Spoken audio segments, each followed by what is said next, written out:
Throughout our lives, we are challenged, tested, and pushed into situations that make us uncomfortable to achieve our goals. We are judged. We are badgered. We become stronger. No matter what our goals are, we are given these opportunities for growth, time and time again. These opportunities shape us, and they challenge us to see the world differently. They also push us to create new goals, to work harder, study more, become braver, and try things that terrify us every day. My past 18 years have been filled with these experiences. I plan to fill the rest of my years with the same types of occurrences.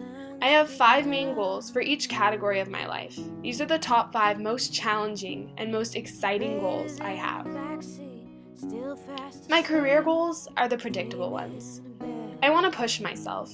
I want to learn new things every day, no matter how old or experienced my teacher is. I long to get a job that I'm proud to define myself by. I long to own my own company. I long to become a part of Team Try. I want to change someone's life the way mine has been changed through my experiences in FBLA. I want to help someone realize his or her full potential and find confidence. I want to help someone find a joy for working hard and a pride in their work. I long to be a leader, but not just any leader, a positive leader. I want to be the kind of leader that gets things done, but also has employees that love to work for her. I want to make going to work a job that isn't a job because everyone there loves it so much. I want to change the way someone views my career. I want to do what I do with passion. I want everyone to see that passion, and I want people to want to do what I do. These goals are almost easy. I know that there will be challenges, because that's the way life works. I'm aware that life is hard and that things worth getting aren't easy to get. I want to make my career so fantastic that working for it will be tough. And at the end of the day, I know that I have the drive and the talents to do anything I set my mind to. All of that confidence, I didn't even make up. That's what FBLA has done for me. In order to achieve career goals, I need to get an education. That's clear to me. So, an education? What does that even mean anymore? There are so many tech schools, universities, and vocational trainings that the options are wide open. I plan to attend a university. I'm not sure which one yet. I'm getting back numerous acceptance letters about now, and where I go doesn't matter. The important thing is that I'm happy. I can learn anywhere.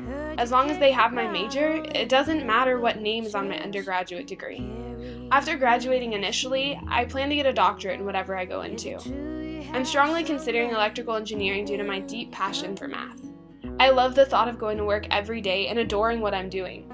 The fantastic thing about learning, though, is that it doesn't stop after graduation. Even as a holder of a doctorate degree, I plan to learn something new every single day. The only way to advance is to learn. After learning all of this, however, I really want to teach someone, even if it's one student. I long to learn enough to teach. A doctorate degree is going to be tough, but I can do it. I'll study more than any student out there because I know what I want. I know that I'm capable of getting it. Even though education and career goals are important, I find the most passion in my personal goals. I want to get married and start a family. Whatever family means to my husband and me at that point doesn't matter. I just want a functional family. I came out of a divorced home, like a lot of students my age. Even though divorce is sad and unnecessary, I'm not saying this is for a sob story or a pat on the back. I believe in love, and I believe that if 2 people work harder than anything, pray more than anyone, they can make it through anything. When I meet that person, I'm going to know. And I know that we'll work through the tough times. No relationship is perfect. No marriage is perfect. And no family is ever perfect. The closest we can get is loving each other unconditionally. And I plan to do that without any reservations. I know that love only comes from God. It's a gift, and we're so fortunate to have it. I plan to read through the entire Bible. I know it's big and a little intimidating, but there's only one way to fall in love with God, and that's to learn more about Him. That's to thirst for His love and for knowledge. Learning never stops, but it has got to start somewhere. I also have a really deep passion for music. I don't know much about it. All I know is that it has helped me through some pretty dark times. I've been singing since I could speak, and I have a passion for it. It's a beautiful thing to be given a passion. I may not be the best singer in the world, but I love it, and I want to take that a couple of steps further. I want to learn how to play an instrument. I love blues music, so I'm thinking piano would be fantastic.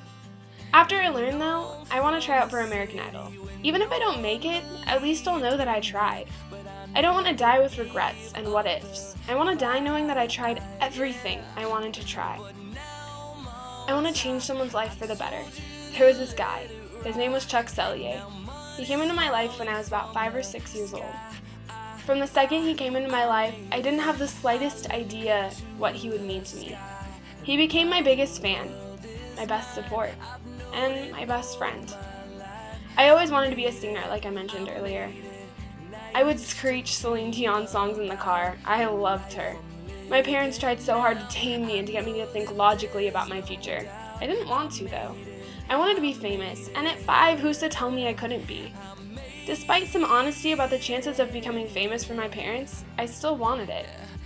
Chuck bought me my first karaoke machine.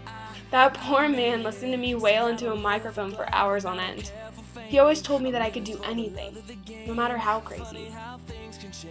Chuck started in poverty. He lived on the streets and wanted to be a movie producer and a writer so badly. He met the love of his life, and she told him that if he needed to get his head in the game to win her over. He became one of the most successful novelists and writers out there with Grizzly Adams. His story was so inspirational. He came from nothing to everything, and he always talked about how God's mercy was what got him there. He was incredible and charitable and kind. He was the only person who I believed I could do anything I set my mind to. He died 2 years ago on January 31st, my birthday.